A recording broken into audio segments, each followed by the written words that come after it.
Kinsey from Level Up Fit Pro here, and this is another 5-minute warm-up video. This video is for yourself or for your clients in case you notice that when they squat, their knees tend to cave in. So this video is going to be perfect to do for a quick warm-up before your workout or any other day of the week. All you're going to need is a resistance band, probably medium resistance, some kind of a timer to time 30 seconds for each exercise, and then a foam roller. Grab your mat, and if you want to do this along with me, go ahead and pause the video and we'll get started. First, we want to start with foam rolling. We're going to foam roll two areas today. We're going to foam roll the inner thigh and also the TFL because those tend to cause the knees to cave in the squat, so we want to address that first. To start with the inner thigh, you're going to set your foam roller outside of the mat and you're going to bring your knee up. I like to start by setting my knee right on that foam roller, putting both of my forearms down, keeping my core tight, and I'm going to slowly scooch myself until I go the full length of my inner thigh.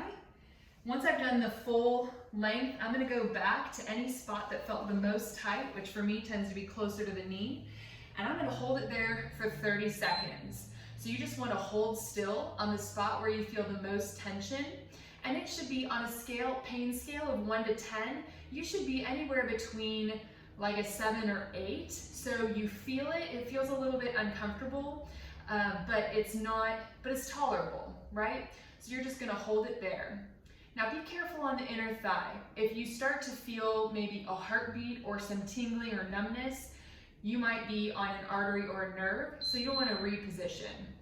That was already 30 seconds, so I'm going to bring my foam roller to the other side so I can do the other leg. Bring my knee up. I'm going to find the spot with the most tension. Found it, and I'm going to hold for 30 seconds. Don't forget to breathe when you're in this position.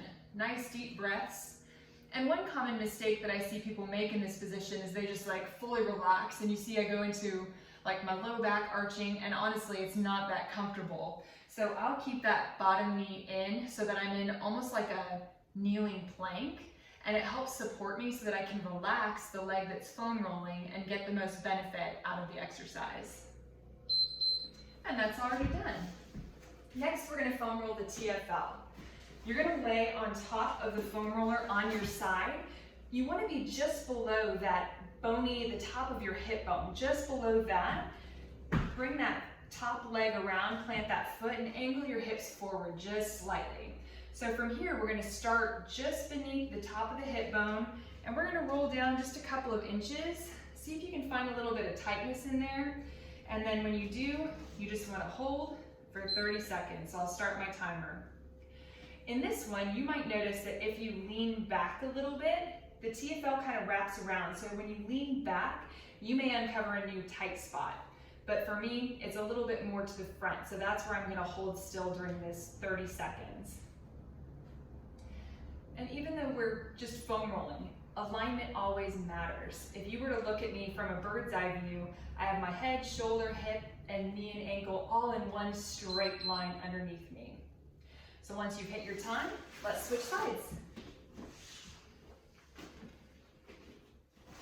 All right, get right on top of it, cross that top leg over, and I'm gonna lean forward just slightly, rolling up and down a couple of inches till I find my most tight spot.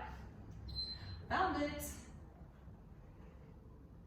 I've found with clients that rolling the TFL can be one of the more painful ones, so make sure you're taking nice deep breaths. And if it's too painful, back off. Find a spot maybe close by to that really tender spot that's a little bit more comfortable and a little bit more tolerable to hold in position.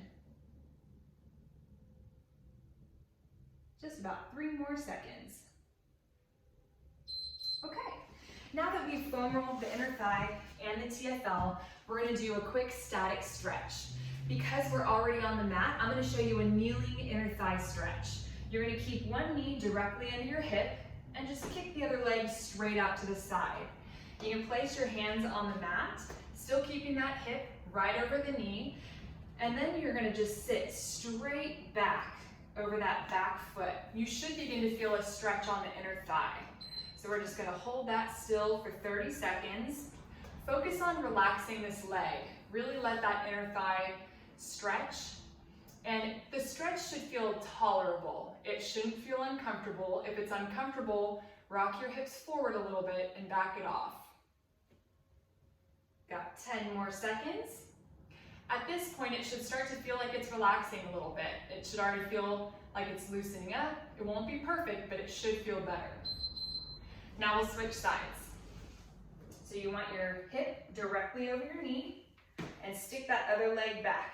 One thing people tend to do is to lean maybe too far to this side and you won't feel the same stretch. So keep the hip in alignment right over that knee. Place your hands down, abs tight, and then just rock straight back like you're trying to sit back on your heel.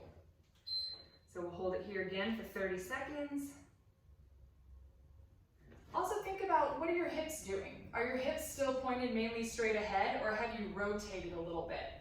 You want to keep those hips pointed straight ahead to get the best stretch in the inner thigh. Nice deep breaths, just relax here, 10 seconds.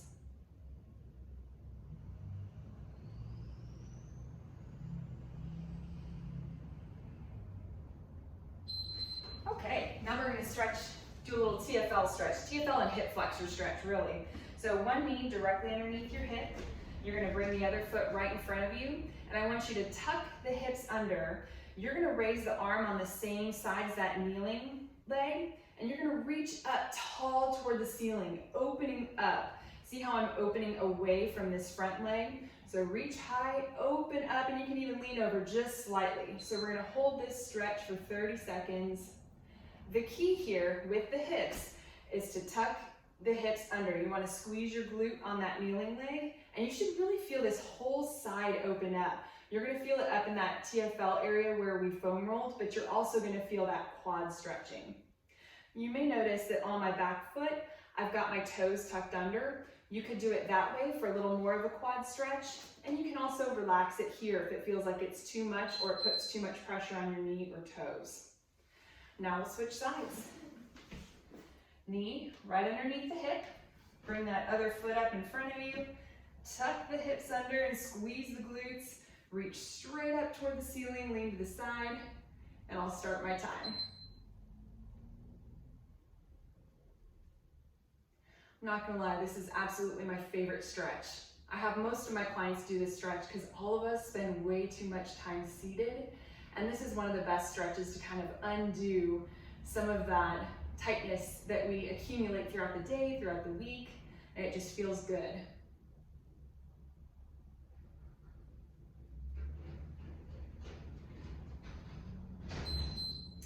Awesome.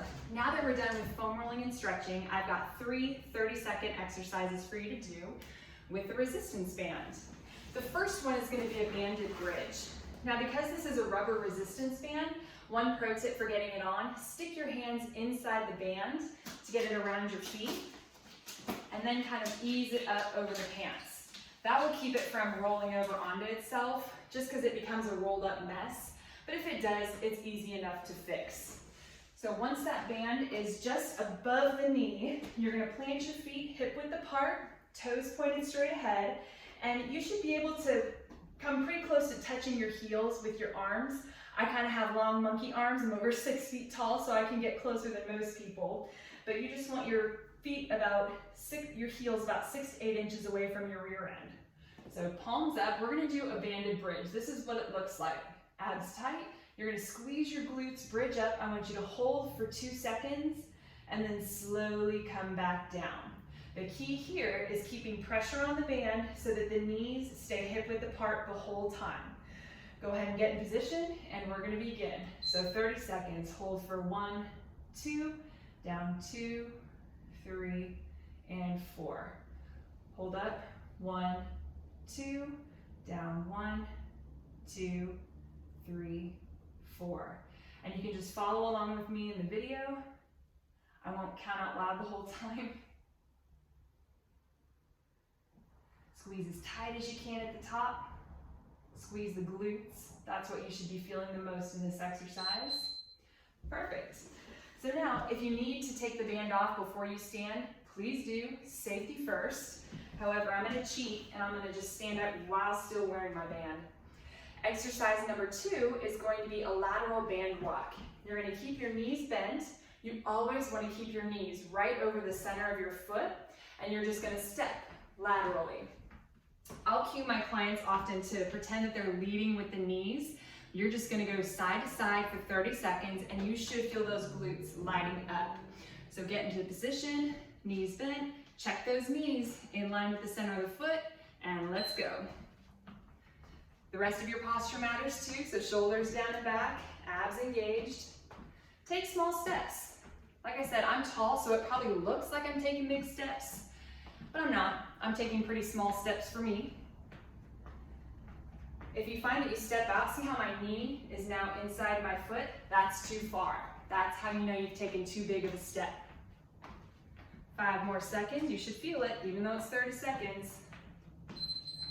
Perfect. Now the third and final exercise in this warm-up is just a banded squat.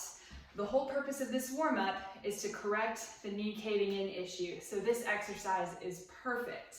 You're gonna start with your feet between hip and shoulder width apart, toes pointed straight ahead, and all you're gonna do is squat and stand, squeezing the glutes at the top, not letting those knees cave in. You ready? Here we go. Squeeze the glutes at the top, right back down. So you just want a nice medium tempo here. This is just reinforcing good movement patterns so that when you get into your workout without the band, you're able to hold good form.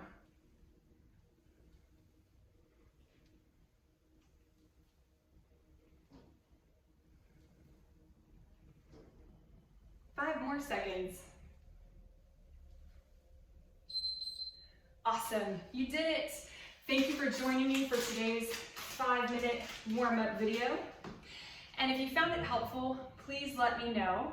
And remember to share, subscribe, and have fun in your workouts. That's what it's all about. Join me next time in our next 5-minute warm-up video series. Thanks.